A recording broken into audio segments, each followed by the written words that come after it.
io però trovo di fronte una persona, un uomo che è piuttosto quadrato. E tu hai iniziato a prendere le redini di questa azienda all'età di? 20 anni. Dare un bel contributo alla ricostruzione appunto del centro Italia a seguito del terremoto del 2016. È una zona in cui hai vissuto tutto il marasma Sì, di quello che è successo, eccetera. Perché solo 2 aziende su 10 hanno successo, mentre le altre 8 chiudono nel giro di 5 anni? Stiamo per entrare in un locale molto particolare. Quale strategie mettono in pratica? Siamo appena arrivati in uno dei posti più iconici di Dubai. Come hanno rivoluzionato il loro mercato? Allora ci siamo inventati, e anche qui siamo gli unici al mondo, Come sono sopravvissute ai periodi di crisi? Quali sono state le più grandi difficoltà in questi 10 anni? In un'unica domanda: perché loro ce l'hanno fatta e come puoi prendere anche tu spunto dal loro successo? Siamo qui per rivelartelo. Benvenuto in una nuova puntata di Imprese, un vero documentario in cui raccontiamo tutti i retroscena delle aziende più interessanti, rivoluzionarie e virtuose. Poi un po' di backstage lo mettiamo. Le analizziamo su diversi piani: modello di business, management, marketing e vendite. A condurre ogni puntata c'è Manabi, In mezzo al deserto. direttore di Strategy News Agency, l'agenzia pubblicitaria specializzata in video per vendere. Se sei anche tu appassionato di business e marketing, se sei un imprenditore che cerca sempre nuovi spunti e strategie da applicare in azienda, allora iscriviti al canale e attiva la campanella per non perderti neanche un episodio. Eleviamo le tende. Torniamo alla puntata di oggi. Ci troviamo nelle colline tra Ascoli Piceno e San Benedetto del Tronto e oggi vi andiamo a raccontare una storia molto particolare che parla di costruzioni, ma soprattutto di ricostruzioni anche legate al terremoto. Oggi parliamo di un'azienda fondata quasi mezzo secolo fa e che ha radici profonde nel territorio della provincia di Ascoli Piceno, Teramo e Fermo. In questa puntata ci occuperemo di costruzioni e ristrutturazioni e scopriremo come questa azienda storica sia arrivata, superando molti ostacoli, fino alla terza generazione adottando le migliori pratiche costruttive, utilizzando materiali di alta qualità e garantendo così risultati duraturi e soddisfacenti. Parleremo anche di come Mattia, il giovanissimo imprenditore che oggi dirige l'azienda di famiglia, ha intenzione di rivoluzionare un mercato che troppo spesso si affida a pratiche tradizionali per raggiungere i potenziali clienti. Ma non solo, ci occuperemo anche di ricostruzione. Mattia ci racconterà la sua storia e ci parlerà del contributo che la sua impresa ha intenzione di dare per aiutare le popolazioni terremotate a rientrare nelle loro case. Ma questa è un'impresa che ha originato una vera e propria impresa? Scopriamolo insieme. Questi sono gli uffici di? Questi sono gli uffici della Ballatori Costruzioni. Ok, e che cosa fate qui di bello? Ma qui essenzialmente c'è tutta la parte organizzativa che poi dopo portiamo sui nostri cantieri, quindi da qui parte tutto, a livello di amministrazione, a livello di progettazione, organizzazione delle varie fasi, ordini dei materiali, gestione dei dipendenti, insomma qua si organizza quello che poi viene fatto sul campo. Come ci tenevi a dirmi, ufficio praticamente nuovo con magazzino appena preso eccetera e da ristrutturare, ma come sempre il ciabattino c'ha le scarpe rotte, per cui Infatti. lavoriamo innanzitutto sui clienti e poi di conseguenza andiamo a sistemare il quando nostro. c'è tempo quando c'è tempo ci concentriamo. No, vabbè, piano piano stiamo anche sistemando qui. Questo è un po' il cuore in qualche modo di un'attività edile come la tua. Sì, assolutamente. Qui abbiamo tutto lo stoccaggio dei vari materiali, delle varie attrezzature, di tutto quello, i mezzi che adesso non ci sono perché sono fuori. Sì. Tutta, diciamo, la base operativa dalla quale poi si parte la mattina e si va in cantiere a servire i vari clienti. Quindi Iniziamo a sdoganare subito un primo aspetto. Tu Vai. sei giovanissimo. sì, Hai oggi quanti anni? 22-23 a maggio, Tu hai iniziato a prendere le redini di questa azienda all'età di? 20 anni. Praticamente l'imprenditore edile più giovane d'Italia. Sì, in pratica sì. Tra l'altro già il fatto proprio del ragazzo giovane in qualsiasi settore è una cosa che non è proprio sdoganata in Italia. Sì. Nel settore costruzioni proprio siamo abituati a vedere i dinosauri, diciamo, Sì. cioè alla guida delle imprese, perché chiaramente è un settore dove ci vuole tanta esperienza, ci sono tantissime cose da conoscere sia a livello tecnico che a livello proprio gestionale, e quindi chiaramente ad oggi già succede ancora figurati 3 anni fa, quando magari dei clienti che non mi conoscevano, non conoscevano la storia, diciamo, dell'azienda, mi vedevano, alcuni si mettevano qualche dubbio. Però poi in realtà, avendo un team di ragazzi eccezionali, persone che stanno con noi da tanti anni, alla fine riusciamo a portare dei risultati che parlano da soli.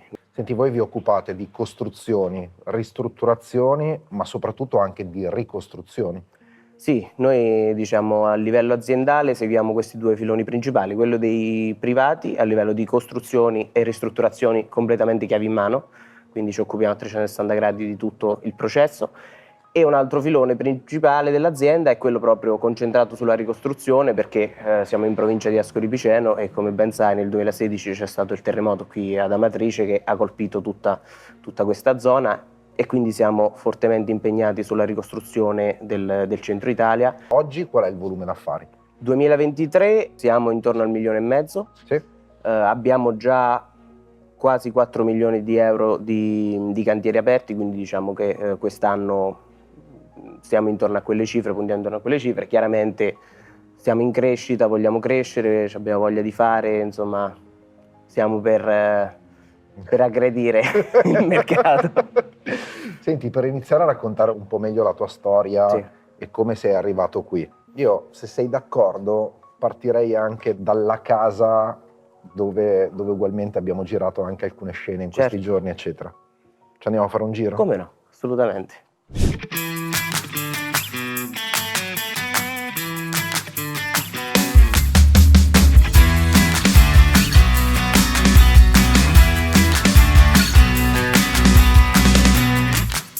Questa è la casa dove vivi oggi, Sì. che è stata costruita in che anni? Questa dal 96 al 99 l'hanno costruita. Ok, e chi l'ha costruita?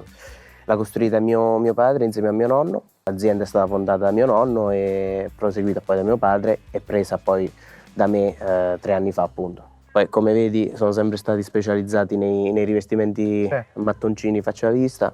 No, la cosa che mi ha colpito arrivando qui il primo giorno è che non diresti mai che questa è una casa degli anni 90. Ah, infatti, questa è una cosa che dicono in molti. Sì, Cioè, sì, sembra una casa molto più recente, sia come stile, design, Sì, progettazione, è molto... ma anche a livello di finiture sembra molto più recente. Sì, no, vabbè, sicuramente sono stati usati materiali di qualità che comunque continuiamo a usare tutt'oggi, però sì, c'è stata tutta un'idea anche a livello di progettazione che permette, diciamo, di essere una casa senza età, cioè che comunque anche fra 10-20 anni sarà sempre una casa moderna e non invecchia col tempo. Certo. Diamo un'occhiata anche dentro, perché Come no? anche dentro ci sono delle cose che mi hanno colpito particolarmente, che tu le guardi e dici no, non è possibile che sia degli anni 90 questa casa. Come?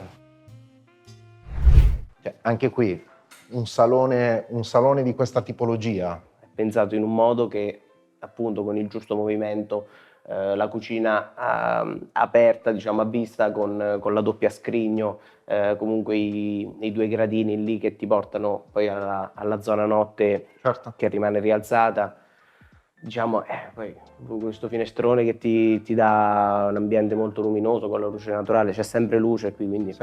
anche a livello di esposizione, perché comunque qui siamo a sud e c'è tutto il salone a sud, quindi anche a livello di temperatura e di vivibilità è spettacolare. Certo. Poi, nonostante comunque con un rivestimento a mattoncini, comunque non è che ci sia cappotto termico e quant'altro, c'è solo un isolamento classico tra le pareti, però cioè, a livello proprio di vivibilità è spettacolare, capito? Sia d'estate per il fresco, sia d'inverno per il caldo. Il cappotto termico è una tecnica di isolamento per gli edifici. Consiste nell'applicazione di strati isolanti interni o esterni alle pareti perimetrali. Questa pratica contribuisce a ridurre dispersioni di calore, aumentare il comfort abitativo e risparmiare energia. I materiali più comuni sono il polistirolo e la lana di roccia. Questo tipo di isolamento contribuisce a migliorare le prestazioni termiche dell'edificio, riducendo gli oneri di riscaldamento e raffreddamento. E quindi tu nasci e cresci in una famiglia che costruisce case. Sì. Ok? Era la strada che avevi pensato per te? A livello di passione per quanto riguarda il settore delle costruzioni comunque c'è sempre stata fin da quando sono bambino, nel senso che poi il cantiere l'ho sempre vissuto sia dentro casa, sia appunto passando magari qualche volta a vedere che cosa stavano facendo. Sì. Io ho studiato, ho fatto i geometri, con l'idea sempre di un altro giorno comunque abbiamo un'azienda di famiglia Certo. che comunque sicuramente può aver bisogno di un ingegnere o diciamo un tecnico. Nel momento in cui mi sono trovato a dover fare una scelta, quindi avevo 19 anni quando mio padre si è ammalato e io avevo appena terminato appunto le scuole a geometri e inizialmente non ero convintissimo al 100% perché comunque è un settore complicato dove ci sono 1000 sfaccettature, 1000 cose che a livello di problemi, 1000 problemi che possono uscire fuori.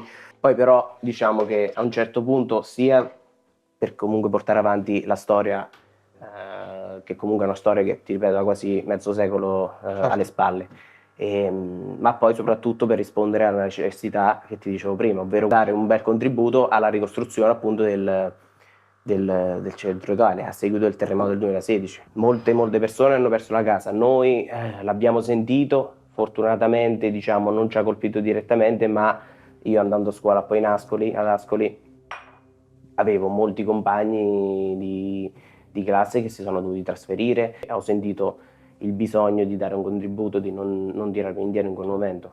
Tu hai iniziato a prendere più in considerazione di prendere in mano l'azienda di famiglia anche in età incredibilmente giovane, proprio nel momento in cui si ammala tuo padre, fino a poi nel momento in cui viene a mancare. Io ho preso l'azienda ad agosto del 2021, sì. Fino ad aprile io ancora, anche direi anche maggio, ero tentennante, nel senso che per tutte le difficoltà che ti ho detto prima di questo settore avevo tanti dubbi.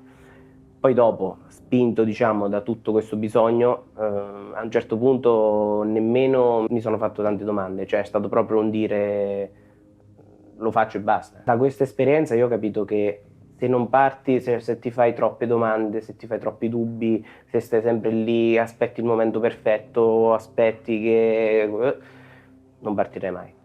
E soprattutto il rapporto con i collaboratori, con i dipendenti, sì. Perché in qualche modo sono dipendenti che sono cresciuti prima con tuo nonno, poi con tuo padre e a un certo punto avere a che fare con delle figure di esperienza e poi a un certo punto dall'oggi al domani trovarsi di fronte un ragazzino in qualche modo che ti deve gestire, coordinare il tuo lavoro eccetera eccetera, come l'hanno presa e come sei riuscito a gestire questo passaggio? Da parte loro c'è stato l'assoluto rispetto, ma non solo per diciamo il fatto che era successo, quindi di mio padre, l'assoluto rispetto nel rispettare appunto le mie scelte, anche se magari a volte potevano essere discutibili, perché all'inizio comunque ti devi fare anche un po' di esperienza, però c'è stato un assoluto rispetto da parte loro che a me è una cosa che ha sorpreso. Ci sono molti che entrano nell'azienda magari di famiglia, nell'azienda del padre e pensano di stravolgere tutto, comandare, entrare con il piede a martello. In realtà l'approccio che ho avuto io e che poi ho con i miei collaboratori è quello di proprio un rapporto di collaborazione, perché poi in cantiere non si può dire facciamo così e basta, così come magari molti sono abituati a fare. C'è sempre un continuo confronto, c'è sempre un continuo trovare un metodo per fare un lavoro meglio, farlo in modo più rapido, quindi se non c'è questo confronto che anche stimola certo. I collaboratori, poi dopo non si va da nessuna parte. Senti, visto questa parte di storia un po' più densa, in qualche modo, sì. Adesso mi piacerebbe comprendere un po' come lo stai facendo, ok? Ci andiamo di sopra? Sì. Andiamo. E quindi, in questo momento, quanto hai studiato e quanto stai studiando per mandare avanti l'impresa? Lo studio è continuo, è giornaliero, non si smette mai di imparare, è a 360 gradi, dalla parte tecnica alla parte proprio di gestione, alla parte amministrativa. e poi anche a livello personale, perché poi per portare avanti un'azienda, per gestire altre persone, poi comunque anche il modo in cui affronti i problemi, le difficoltà che vengono fuori all'ordine del giorno, devi anche essere un certo tipo di persona a livello caratteriale, a livello proprio di mindset, perché poi è quello.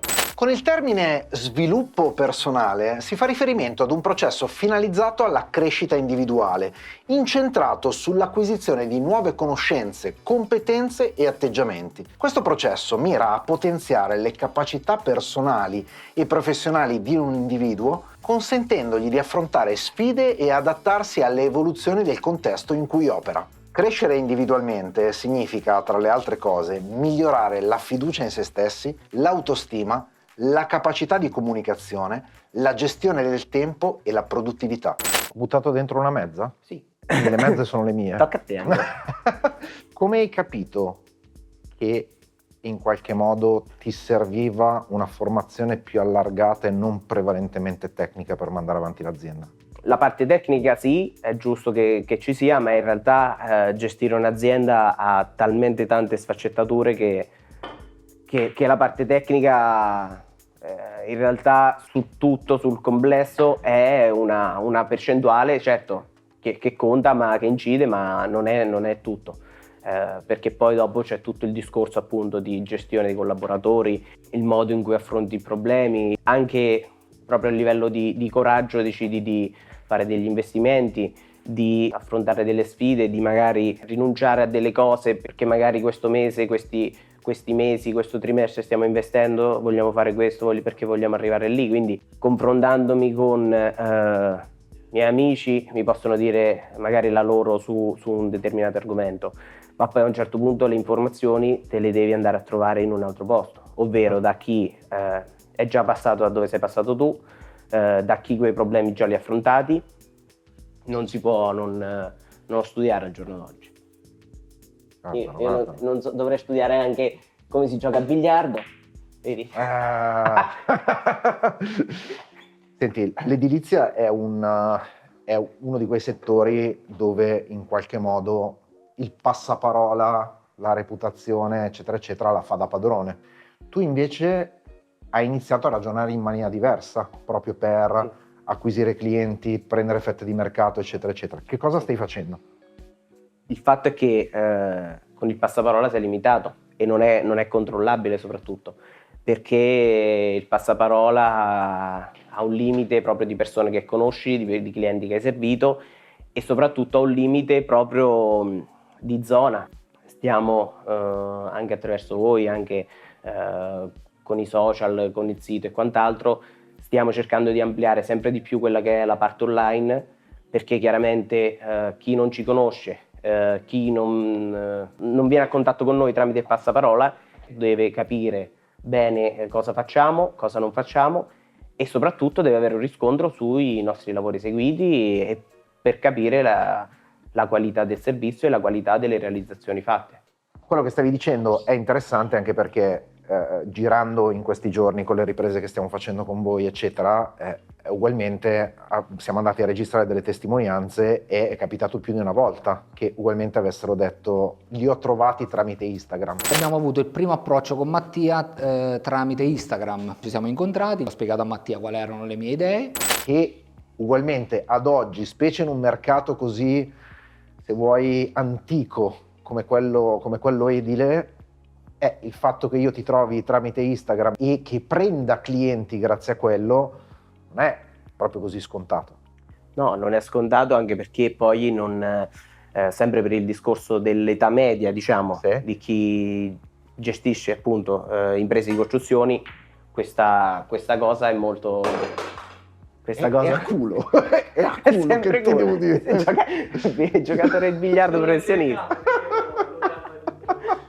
Chi gestisce le imprese di costruzioni solitamente l'età è molto avanzata, quindi Certo. questo concetto non è passato, e soprattutto perché anche proprio i ragazzi che fino a ieri studiavano, andavano all'università e stavano su Instagram per guardare contenuti per passare il tempo, a un certo punto iniziano a fare una famiglia, iniziano a avere il bisogno di costruire una propria casa, ristrutturare un appartamento, proprio lì che dal passare a usare Instagram per svago o che sia un altro social, poi dopo è il primo posto in cui cerca.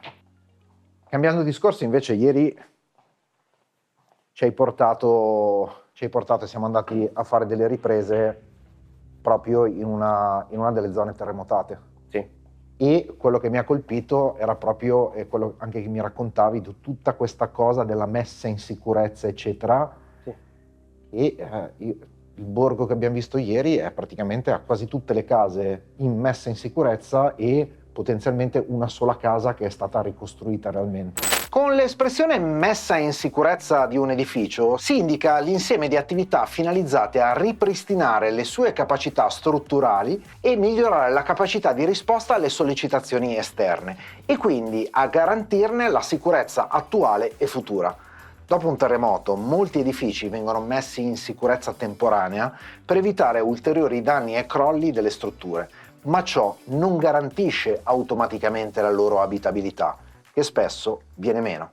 Come ti spiegavo ieri, molte case aggruppate, chiaramente tutte da demolire e ricostruire, non possono partire, cioè devono per forza di cose partire tutte insieme, perché poi se ne ricostruisco una e le altre per 3-4 anni sono ferme, rischiano di cadere su quella ricostruita, non ha nemmeno tanto senso. La cosa più semplice sarebbe fare subito l'intervento di demolizione e ricostruzione, però quando manca, come dicevamo, a volte manca la progettazione, a volte manca il decreto, a volte manca l'impresa che fa i lavori perché in realtà è concentrata sul superbonus o è concentrata su lavori magari più accessibili, più semplici, preferiscono stare comodi, quindi si scelgono tutti i cantieri più semplici e purtroppo, nonostante già siano passati quasi 10 anni, purtroppo molte case ancora non vedono la strada per la ricostruzione. E questo è appunto il problema che noi vogliamo cercare di combattere, quindi intervenire subito, sia a livello di consulenza nel caso in cui il cliente abbia bisogno anche della progettazione, Certo. abbia bisogno anche solo dell'impresa che faccia i lavori, però appena successo il terremoto si parlava molto di urgenza. Poi dopo con gli anni è uscito il superbonus, quindi 3-4 anni se l'è presa tutto il superbonus perché nessuno più ha pensato alla ricostruzione. Poi il Covid, poi dopo nuove emergenze, alla fine la ricostruzione ce la siamo quasi dimenticati. Però è una cosa che poi in realtà a livello umano è triste, perché lì ci sono persone che comunque stanno fuori casa, persone che non ci rientreranno mai più dentro quella casa. Una delle cose che mi ha colpito di te è che in qualche modo, nonostante tu abbia passato un periodo particolarmente difficile, perché ugualmente è vero che il terremoto tu non sei stato nell'epicentro, non hai vissuto l'epicentro, eccetera, però ugualmente è una zona in cui hai vissuto tutto il marasma di quello che è successo, eccetera. E poi pochi anni dopo, ugualmente la dipartita di tuo padre, eccetera, e ugualmente io però trovo di fronte una persona, un uomo che è piuttosto quadrato. Ti sta piacendo questa puntata? Allora immagina cosa potremmo realizzare per la tua azienda. Affida la tua azienda a chi è in grado di renderla memorabile e, soprattutto, più profittevole. Raggiungi il tuo obiettivo, vendi di più, aumenta i tuoi profitti e la tua fetta di mercato. Tutto questo grazie al team di Strategy News Agency e grazie allo strumento più potente sul mercato, i video. Trovi tutti i dettagli cliccando il link in descrizione. Sostanzialmente, anche in tutto il lavoro che abbiamo fatto, eccetera, eccetera, non è che ti sei lasciato tanto andare all'emotività, eccetera. No, certo, su questo alla fine un po' sei obbligato a diventare un po' immune a alle emozioni. Il discorso è che certo sono stati periodi difficili, ma a un certo punto poi dopo le cose vanno affrontate di petto, perché poi stare lì a piangersi addosso o a cercare qualsiasi scusa buona per passare per vittima per tutte le cose che magari succedono non è proprio nel mio stile, quindi in realtà giornalmente sia a livello lavorativo che a livello personale io le situazioni, i problemi li affronto sempre di petto con la voglia di sicuramente risolvere il prima possibile e di chiudere quella situazione il prima possibile perché non è piacevole, però è proprio il modo in cui va affrontata la cosa, quindi con aggressività. In questi 3 anni, da quando hai preso in mano l'azienda, Sì. qual è stato il momento più difficile che hai affrontato in questi 3 anni e come l'hai superato? Primo anno e mezzo, guardandomi indietro ho detto, cavolo, comunque è stata bella tosta per arrivare fin qui. Da lì, l'ultimo anno e mezzo invece sono stato molto più cosciente su quello e sulle scelte che facevo, su quello che stavo proprio facendo e quindi sono andato più, sempre prendendomi dei rischi, perché poi alla fine me ne prendo anche troppi, però con più coscienza. Quindi le cose vanno fatte, vanno affrontate.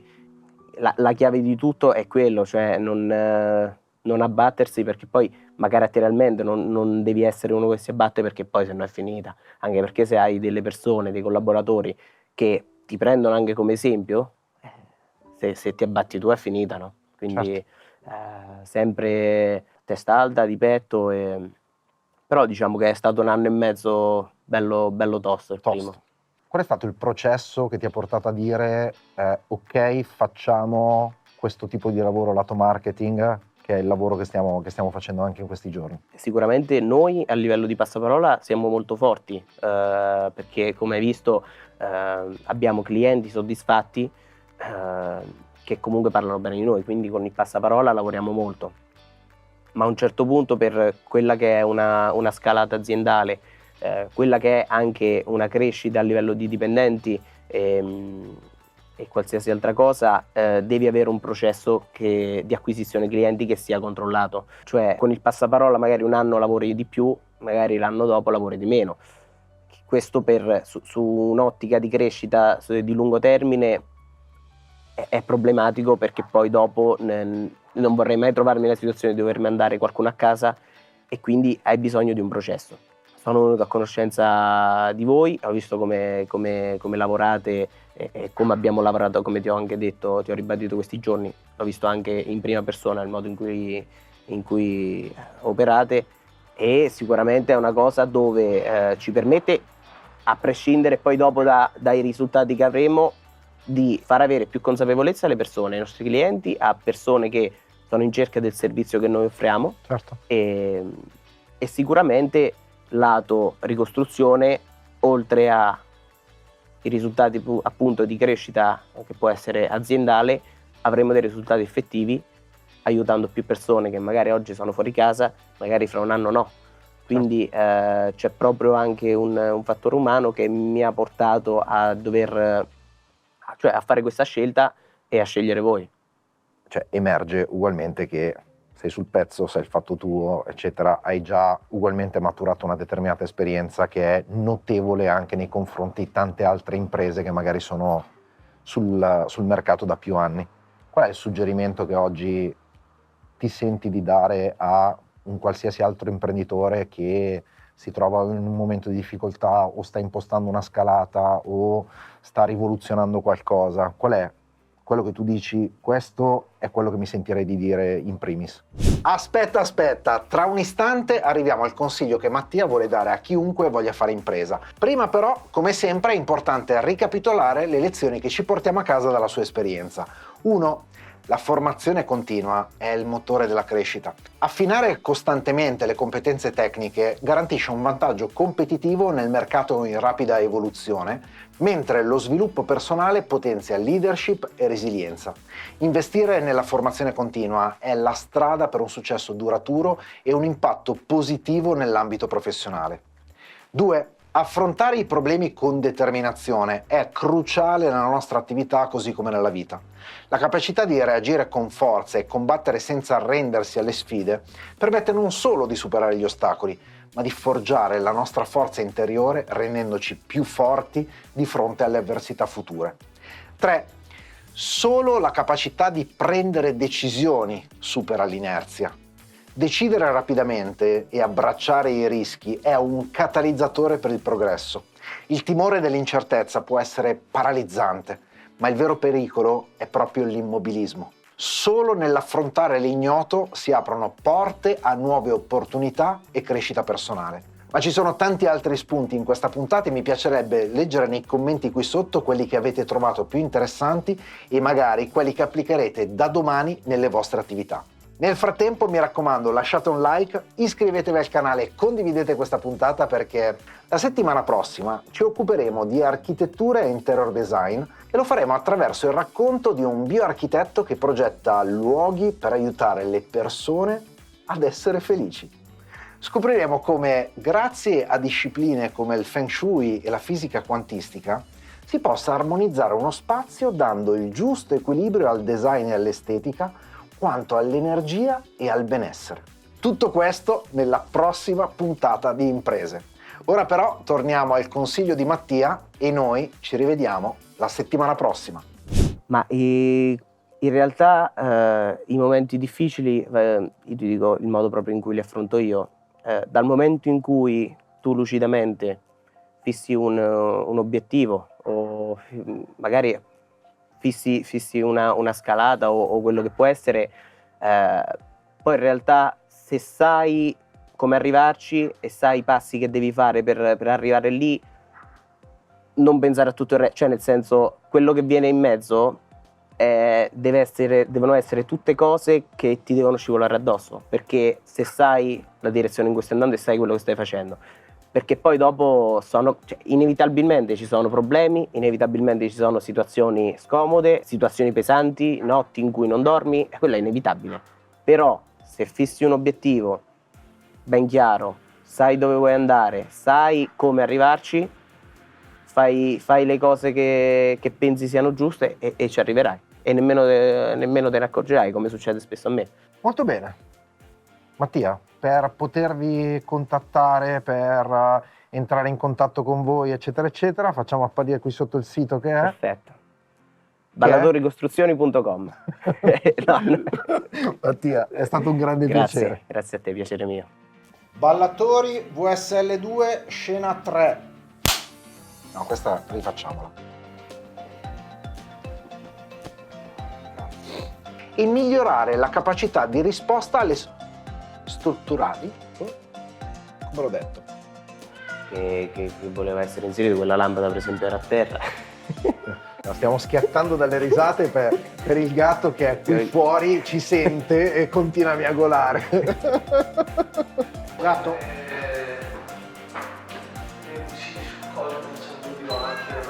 C'era un caffè che ci stavi per offrire. Assolutamente sì. Senti, intanto che faccio bere il caffè a questi ragazzi che devono continuare a riprendere bevendo il caffè, prego. Ovviamente. Sei un cretino, sei. Sono coperta. Voilà, bello della diretta. Tanto questo finisce tutto nei b-roll, Sì. nei bloopers. Il bello della diretta. Tu stai fuori. È tutto anche un gioco di luci che ancora devo capire come funziona.